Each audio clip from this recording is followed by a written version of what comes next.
Welcome to the deep dive.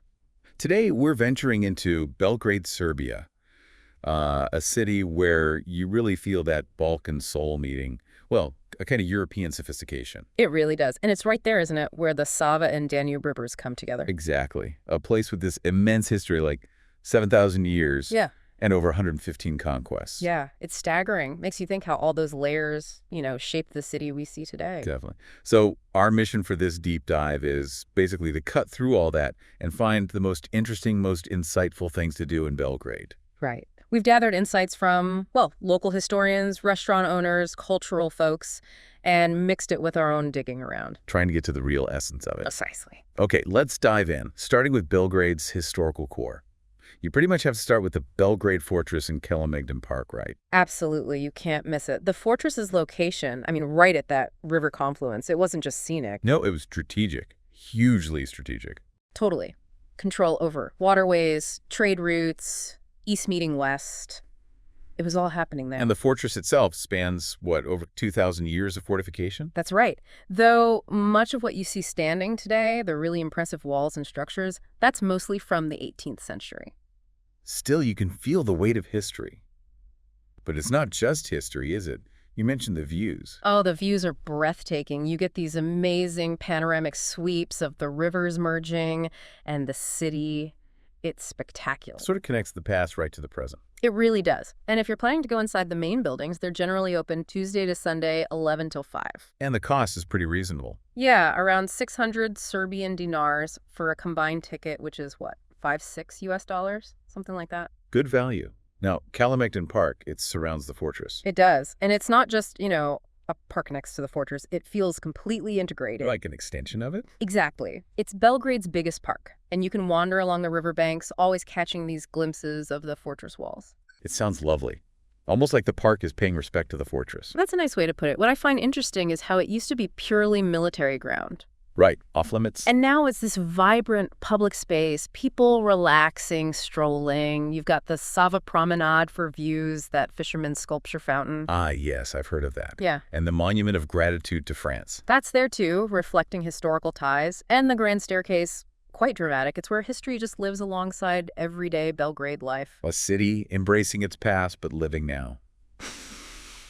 Okay, let's shift from ancient defenses to something, equally iconic, but more recent.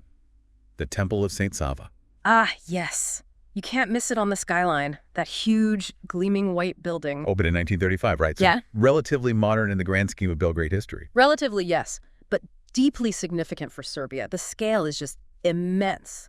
That neoclassical style, the massive central dome. How high is that dome? Over 230 feet or 70 meters. The big Greek cross on top, it's clad in white marble. Wow. And you mentioned a specific way to approach it for the best view. Yeah, the path leading up from Nebitsina Street, it sort of builds the anticipation. Gives you this really majestic first impression. Sounds almost like a pilgrimage. And the inside, just as impressive. Oh, absolutely. You step inside and it's just ornate architecture, incredible mosaics covering vast areas, telling stories. Golden color everywhere. Tons of it. Plus intricate stone reliefs, wall paintings. It's designed to inspire awe, really. A showcase of Serbian art and faith. You kind of lose track of time in there. Okay, ancient heart, soaring spiritual symbol. Let's move to culture and learning. And you can't talk Belgrade culture without mentioning Nikola Tesla. Definitely not. The Nikola Tesla Museum is a must. Tesla, this Serbian-American genius who basically shaped modern electricity. The alternating current, right. Exactly. His work changed everything. And the museum, it dives into his life and work. So it's not just the science stuff.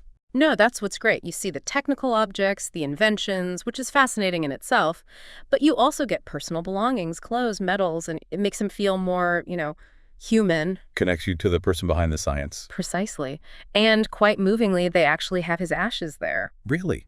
In the museum? Yes. Contained in this striking spherical urn. It makes it a really significant place. It's open daily, too, 10 a.m. to 8 p.m. So easy to fit in. A powerful connection indeed.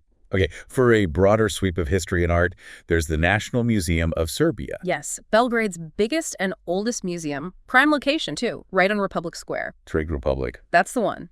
Its collection is huge archaeology from prehistory, historical artifacts, art right up to the 20th century.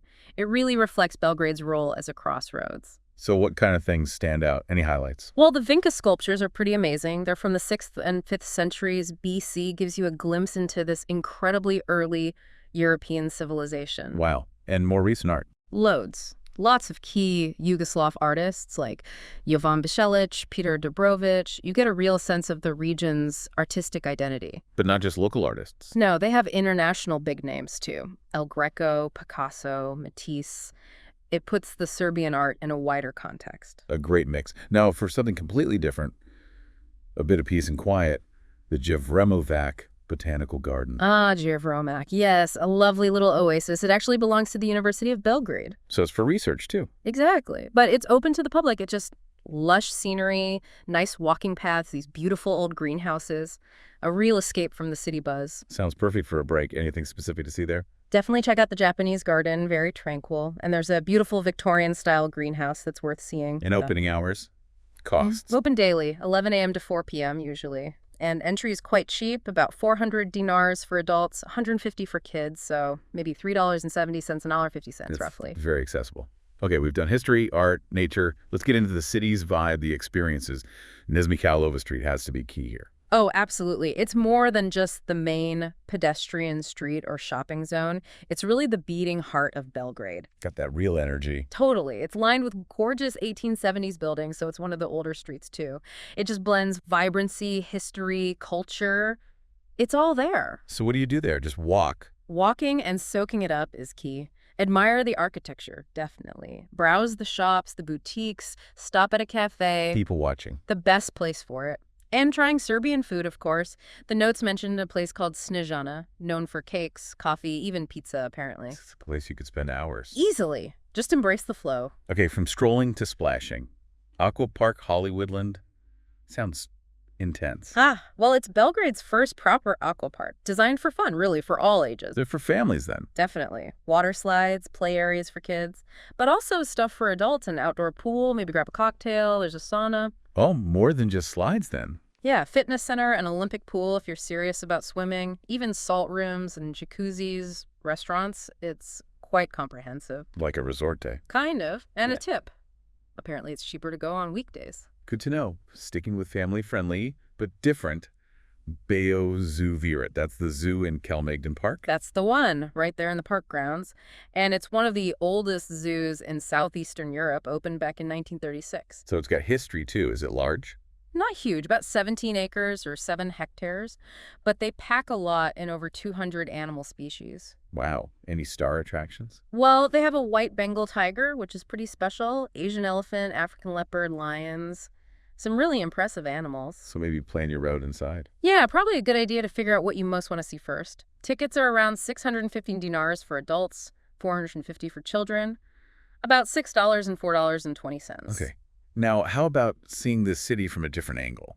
A river cruise on the Sava and Danube. Oh, that sounds like a fantastic idea. A really relaxing way to see Belgrade and just enjoy the scenery along those famous rivers. What are the cruises like? Usually, there are guided sightseeing trips on these 2-level boats, so you get great panoramic views. And someone tells you what you're looking at? Yep, there's usually an expert guide pointing out landmarks, plus often a bar on board for drinks and snacks makes it very pleasant. What landmarks would you see? You get brilliant views of the Belgrade Fortress from the water, the modern Belgrade waterfront development, the big Ada Bridge, lots of key sites, great for photo. A nice calm way to get your bearings. Now, for something potentially less calm, watching a soccer match. Yes. If you're a sports fan, Belgrade is serious football territory. It's home to Serbia's 2 biggest, most famous teams, Red Star Belgrade. FK Crvena Zvezda. Right, and FK Partizan Belgrade. Huge rival. And they're good teams. Very good. When our info was gathered, they were 1st and 2nd in the Serbian Superliga, so the matches are usually intense, passionate affairs. Big stadiums. Lots of fans. Absolutely. Red Star Stadium, Rashko Mitic Stadium holds over 50,000. Partizan Stadium holds nearly 30,000. The atmosphere can be electric. How do you get tickets? Best bet is the official club websites. FK Crvena Zvezda has its own site for tickets, and for Partizan, a platform called Bilywise seems to be the way to go. Worth checking out for the experience. Okay, one last one. Sounds like fun. The Museum of Illusions. Yeah, this one's great for everyone, families included. It's all about optical illusions, interactive exhibits that kind of mess with your brain in a fun way. Challenges your perception. Exactly. Those moments where you go, wait, how does that work?